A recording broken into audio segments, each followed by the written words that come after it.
Hello everyone.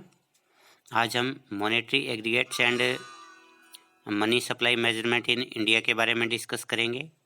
तो देखिए, किसी भी देश के अंदर जो मुद्रा की पूर्ति है वो जो उस देश के विकास को काफ़ी प्रभावित करती है।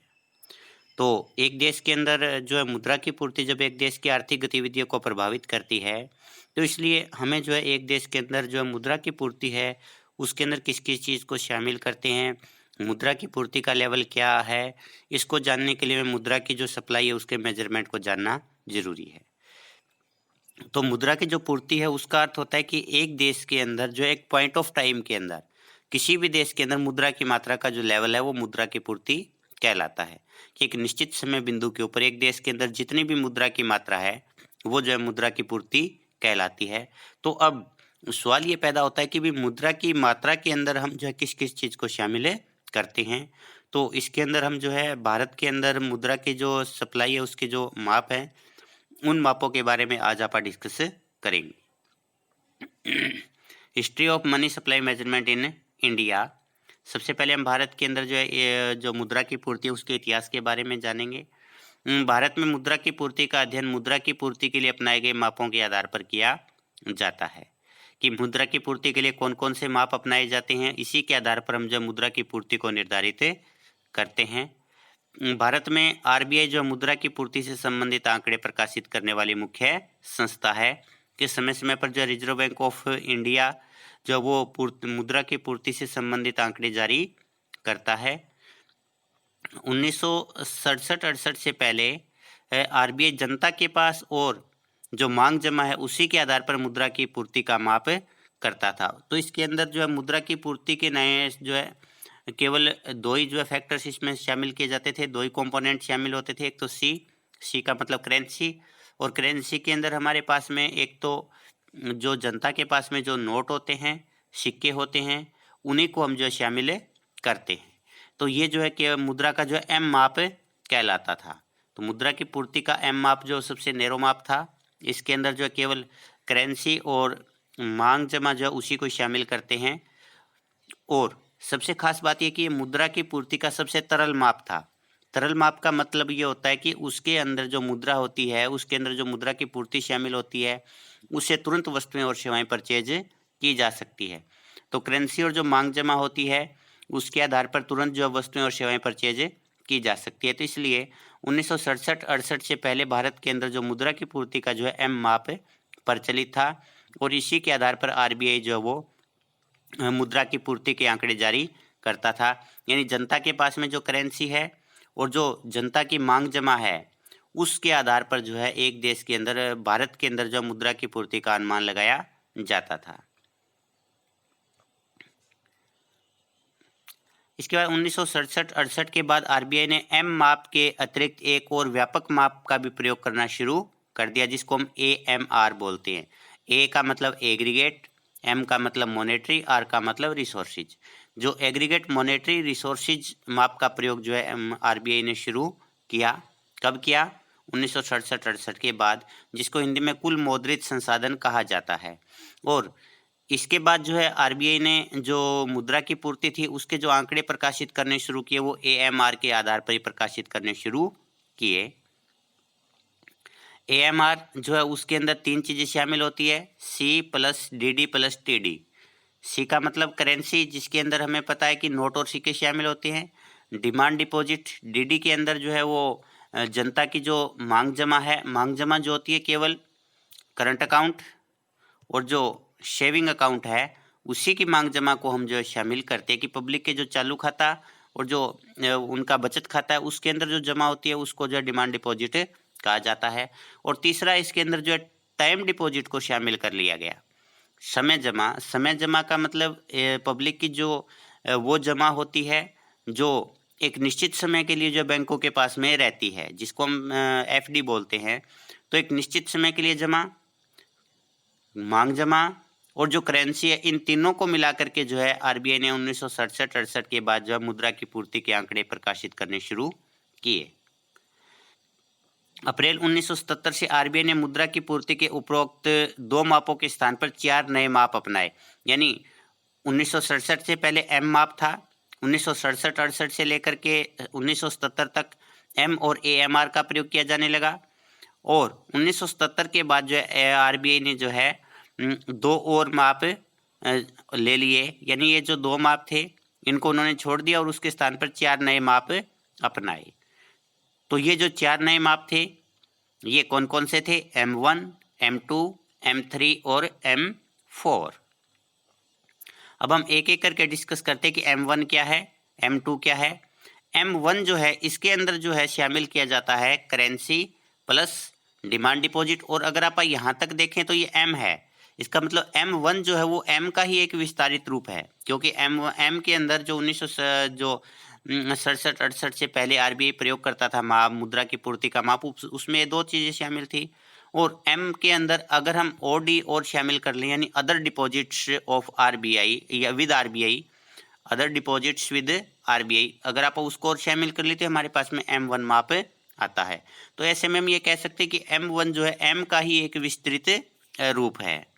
तो इसके अंदर करेंसी के का मतलब जिसके अंदर नोट और सिक्के शामिल है, डिमांड डिपॉजिट का मतलब चालू खाते और जो बचत खाते हैं उसके अंदर बैंकों के पास में जो जनता की जमा है वो, और अदर डिपॉजिट का मतलब ये होता है कि जो भारत का रिजर्व बैंक है उस रिजर्व बैंक के पास में सरकार और जो बैंक है, जो व्यापारिक बैंक है, सरकार और जो व्यापारिक बैंक है उन बैंकों को छोड़ करके जो दूसरे देशों के केंद्रीय बैंक हो सकते हैं, दूसरे देशों के सरकारी बैंक हो सकते हैं, या अन्य जो संस्थाएं हो सकती है, जैसे भारत के अंदर IDB है या नाबार्ड है, तो इनके भी जो RBI के पास में जो जमा राशि है उसको हम अदर डिपॉजिट के अंदर शामिल करते हैं। तो अदर डिपॉजिट का मतलब सरकार RBI के पास में भारत की सरकार, राज्य सरकारें या जो व्यापारिक बैंक है उनको छोड़ करके अन्य जो वित्तीय संस्थाएं हैं, विदेशी जो बैंक है, अंतर्राष्ट्रीय संस्थाएं हैं, उन सभी की जो जमा होती है उसको हम जो अदर डिपॉजिट में शामिल करते हैं। तो M1 के अंदर ये तीनों चीज़ें शामिल होती है, जिसके अंदर currency plus demand deposit plus other deposit. अब इसके बाद आप जो M2 माप देखते हैं। अगर M1 माप के अंदर आप saving deposits with post office saving banks को शामिल कर लेते हैं तो हमारे पास में M2 आ जाता है। यानी ये जो M1 है ये सबसे तरल माप है, इसके अंदर हम जो है सेविंग बैंक जो पोस्ट ऑफिस के अंदर जो जमा होती है, अब पोस्ट ऑफिस की जमा और बैंकों की जो जमा होती है उसके अंदर जो थोड़ा सा फर्क होता है। जो बैंकों के पास में हमारी मांग जमा है उसको हम जब चाहे तब निकलवा सकते हैं, लेकिन जो पोस्ट ऑफिस के पास में जो जमाएं होती है उनको जब चाहे तब नहीं निकलवाया जा सकता, वो लगभग एक निश्चित समय तक के लिए बैंकों के पास में पोस्ट ऑफिस के पास जमा होती है। दूसरी बात, ये जो मांग जमा होती है इस मांग जमा का आप चेक के द्वारा भी प्रयोग कर सकते हैं, लेकिन बैंकों के पास में जो पोस्ट ऑफिस के पास में जो जमा होती है उसका हम जो है चेक के माध्यम से जो है प्रयोग नहीं कर सकते। तो जब हम M1 के अंदर, क्योंकि ये जो हमारा माप है ये M1 है, अगर हम M1 के अंदर जो पोस्ट ऑफिस की जो सेविंग्स है अगर उसको और शामिल कर लेते तो हमारे पास में M2 माप आ जाता है। इसके बाद आता है M3। अगर हम ये हमारे पास में जो M1 है, अगर M1 के अंदर आप टाइम डिपॉजिट को और शामिल कर लें, यानी समय जमा को अगर आप और शामिल कर लें तो वो हमारे पास में M3 आ जाता है। तो टाइम डिपॉजिट जो होती है वो व्यापारिक बैंकों के पास में जनता की जो जमा होती है जो एक निश्चित समय तक के लिए उनके पास में रखी जाती है, उसको हम जो टाइम डिपॉजिट कहते हैं, समय जमा कहते हैं। तो अगर हम C plus DD plus OD plus TD को शामिल करते हैं तो हमारे पास में M3 माप आ जाता है। इसके बाद आता है M4। M4 जो है सबसे विस्तृत माप है और M1 जो है सबसे संकुचित माप है। तो हम जो है हमारे पास में ये जो M4 माप है, M4 माप के अंदर हम क्या करते हैं, जो हमारे पास में M3 है, M3 के अंदर क्या क्या चीज़ें शामिल है, M1 प्लस टाइम डिपॉजिट। अगर इसके अंदर आप जो total deposits with post office saving organisation की जो बचत संस्थाएं जो पोस्ट ऑफिस है, अगर इनके पास में जो कुल जमा है अगर हम उसको शामिल कर लेते हैं तो वो हमारे पास में जो है M4 माप आ जाता है। तो M4 माप जो है सबसे विस्तृत माप है, ये सबसे कम तरल माप है। M1 जो होता है सबसे अधिक तरल माप है, लेकिन ये सबसे संकुचित माप है क्योंकि सबसे कम वस्तु चीज़ों को शामिल करता है मांग की पूर्ति के अंदर, मुद्रा की पूर्ति के अंदर। लेकिन एक बात का ध्यान रखना चाहिए कि जो पोस्ट ऑफिस और जो सेविंग ऑर्गेनाइजेशंस है उनके पास में जो डिपॉजिट्स होते हैं पब्लिक के, उनके अंदर हम जो राष्ट्रीय बचत पत्र होते हैं उसको शामिल नहीं करते। तो मुद्रा की पूर्ति के अंदर जो राष्ट्रीय बचत पत्र होते हैं, हालांकि वो बचत का पार्ट है, लेकिन उसको जो है M4 के माप के अंदर मुद्रा की पूर्ति में शामिल नहीं किया जाता। तो ये हमारे पास में 4 माप थे जिनका आरबीआई जो है 1977 से जो है प्रयोग करता आ रहा है। अब इसके अंदर हमने ये देख लिया, सी जो होता है इसके अंदर नोट और सिक्के शामिल होते हैं। डीडी के अंदर इसके अंदर जनता की मांग जमा शामिल होती है, इसमें बचत खाते और चालू खाते की जो जमा होती है उसको शामिल किया जाता है।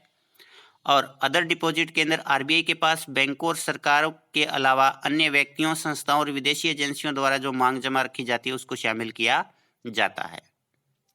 महत्वपूर्ण फैक्टर्स इसके बारे में अब हम जानेंगे। इसके अंदर की M जो माप होता है उसमें केवल स्टेट कोऑपरेटिव बैंक की जो मांग जमा थी उसी को शामिल किया जाता था। यानी जो डिमांड डिपॉजिट है, डिमांड डिपॉजिट के अंदर केवल जनता की जो स्टेट कोऑपरेटिव बैंक की जो मांग जमा थी उसी को शामिल किया जाता था। लेकिन M1 बैंक के अंदर M1 जो माप है उस माप के अंदर जो केंद्रीय सहकारी बैंक और जो प्राथमिक सहकारी समितियां होती है उनके पास में जो जमा होती है उसको भी शामिल किया जाता है। तो M1 की बजाय M की बजाय M1 जो ज़्यादा विस्तृत माप है। दूसरा M3 जो वो AMR का ही व्यापक रूप है, क्योंकि इसके अंदर M3 के अंदर सभी प्रकार की जो सहकारी बैंकों की विशुद्ध मांग जमा है और टाइम डिपॉजिट है उसको शामिल किया जाता है। तो AMR है यानी एग्रीगेट जो मॉनेटरी रिसोर्सेज है उसके अंदर हम जो है M3 का ही एक M3 जो होता है वो लगभग उसके इक्वल होता है। इसके बाद मुद्रा की पूर्ति के नए माप 1998 में आरबीआई की एक कार्यकारी समिति बनाई गई थी और उस कार्यकारी समिति ने जो है मुद्रा की पूर्ति के 2 नए माप दिए। उसके अंदर एक तो NM2 है और एक NM3 है। तो अब हम ये देखते हैं कि ये जो NM2 और NM3 इसके अलावा आरबीआई ने जो है 3 तरलता माप भी सुझाए हैं। तो ये 3 तरलता माप कौन कौन से हैं? L1, L2 और L3 है। अब इसके अंदर जो NM2 है उसके अंदर ये देखिएगा क्या क्या चीज़ शामिल है। जैसा ये हमारे पास में जो होता है M1 है, तो M1 के अंदर इन्होंने शॉर्ट रन टाइम डिपॉजिट को शामिल कर लिया है। वैसे तो हम जो है M3 के अंदर जाकर के टाइम डिपॉजिट को शामिल करते हैं, लेकिन NM2 है इसने जो M1 था N1 के अंदर जो अल्पकालीन समय जमा होती है, यानी थोड़ी अवधि के लिए जो समय जमाएं जो है बैंकों के अंदर होती है उसको जो है NM2 में शामिल किया गया है। NM2 जो है जिसके अंदर C+DD+OD+ में शॉर्ट रन टाइम डिपॉजिट यानी अल्पकालीन समय जमा है, उसके अंदर दीर्घकालीन समय जमा और वित्तीय संस्थाओं का अल्पकालीन फंड है उसको और शामिल कर लिया गया है।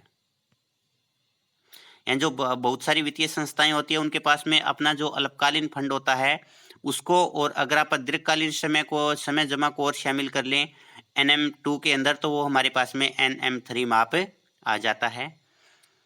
L1 के अंदर आप देखिए क्या चीज़ शामिल होती है। L1 के अंदर जो होता है NM3 में क्या है? Currency plus time deposit plus other deposit plus short run deposits plus long run deposits, time deposits और प्लस में जो अपने फाइनेंशियल इंस्टीट्यूशन होते हैं उनके जो शॉर्ट रन फंड्स होते हैं उनको आप शामिल करते हैं। और अगर इसके अंदर इस चीज़ के अंदर अगर आप डाकखानों की जमा को और शामिल कर दे तो हमारे पास में ये जो है पहला लिक्विडिटी माप आ जाता है L1। अब L2 के अंदर देखिए हम क्या चीज़ शामिल करते हैं। L2 के अंदर जो होता है वो समय अवधि मौद्रिक प्राप्तियां प्लस जमाओं के प्रमाण पत्र, जैसे हमने जो है किसी भी जो है संस्था से जो है बचत पत्र खरीद लिए हैं, या हमने किसी भी संस्था से जो है वो किसी भी संस्था के अंदर हमने जो है जमा करवा दिया और उसका प्रमाण पत्र हमारे पास में है, तो वो भी जो है L2 का पार्ट होगा और इसके अंदर समय अवधि जमा को भी शामिल किया जाता है, यानी टाइम डिपॉजिट को शामिल किया जाता है। और L4 के अंदर L2 प्लस गैर बैंकिंग वित्तीय संस्थाओं के पास सार्वजनिक जमाएं। गैर बैंकिंग वित्तीय संस्थाएं कौन सी होती है? वो संस्थाएं जो जमा के रूप में स्वीकार करती है राशि को और उसके ऊपर ब्याज देती है अलग अलग पॉलिसीज के तहत, लेकिन इन संस्थाओं को जो है चेक बुक जारी करने का अधिकार नहीं होता जैसा बैंकों को होता है। इसीलिए इनको जो ये बैंकों के कार्य तो वही करती है बैंकिंग वाली, लेकिन इनको गैर बैंकिंग वित्तीय संस्था इसलिए कहा जाता है क्योंकि इनके पास में जो है मांग जमा जारी करने का अधिकार नहीं होता, यानी बैच चेक बुक ये जारी नहीं कर सकते जैसे LIC है। तो इस प्रकार से L3 के अंदर हम L2 प्लस गैर बैंकिंग वित्तीय संस्थाओं के पास में जो सार्वजनिक जमाएं होती है उसको शामिल करते हैं। तो इसी के साथ अपना ये जो टॉपिक है भारत के अंदर जो मुद्रा की पूर्ति है उसके कौन कौन से माप हैं, ये जो समाप्त होता है। धन्यवाद।